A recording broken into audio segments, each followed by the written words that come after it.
português como drama clássico, há todo um fluxo de ação que uma está sempre relacionada à outra, aquela repulsa ao episódio, que Aristóteles até defende na Poética, né, de que aquela não se pode ter cada cena, né, dentro de uma tragédia, que também é trazida por esse tipo de drama, cada cena necessariamente tem que se correlacionar com a outra, né? Então, uma cena vai desencadear em outra, uma ação vai resultar em outra, toda ação vai ter uma reação, né? A peripécia, a reviravolta, um momento mais dramático. Então, assim, o fluxo é extremamente contínuo, né? Quanto mais contínuo esse fluxo for, mais bem sucedido é esse drama clássico.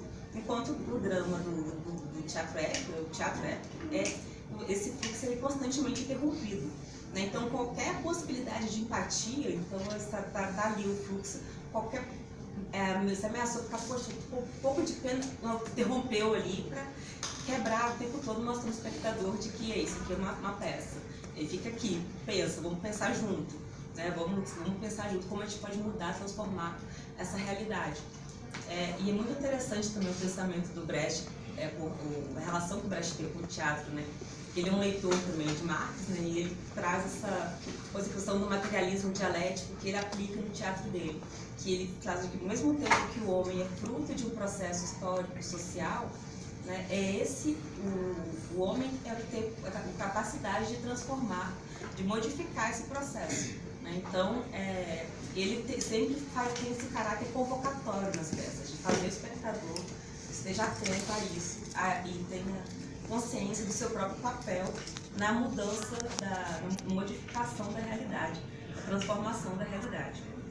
E tanto que muito interessante nessa personagem da Gay, que o que poderia ter impedido ele de abrir mão da própria essência, da própria identidade, se convertendo, né, completamente num soldado sanguinário, assim, um cara que era um simples estivador, era a falta de consciência, inclusive, que ele tinha da importância que ele tinha enquanto indivíduo.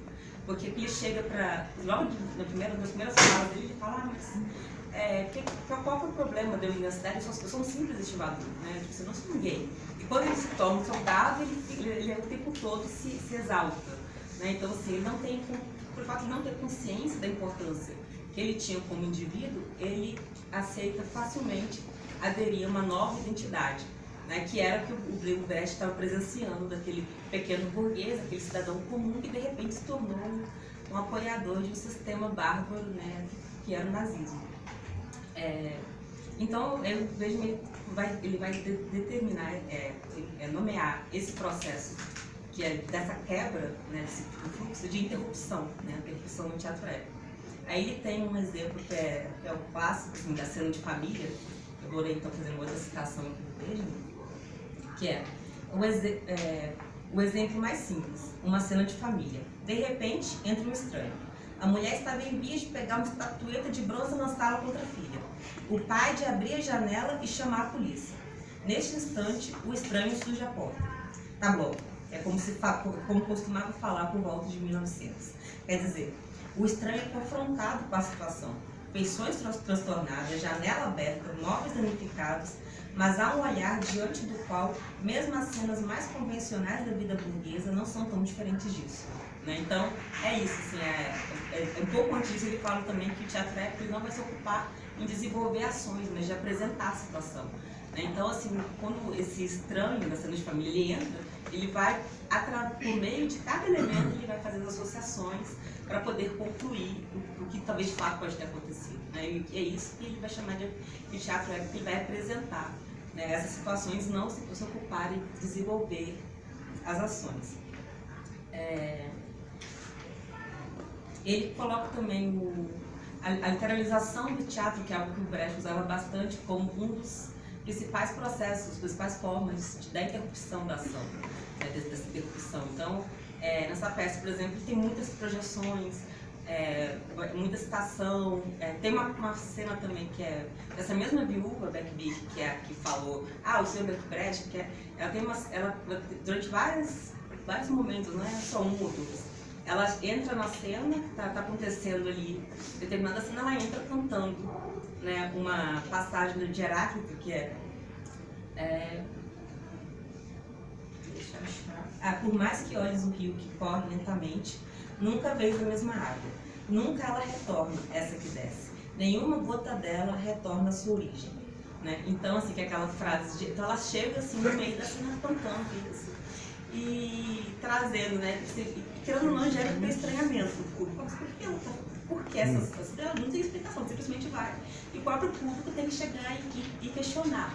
Né? Tá o tempo todo ali, mas por quê?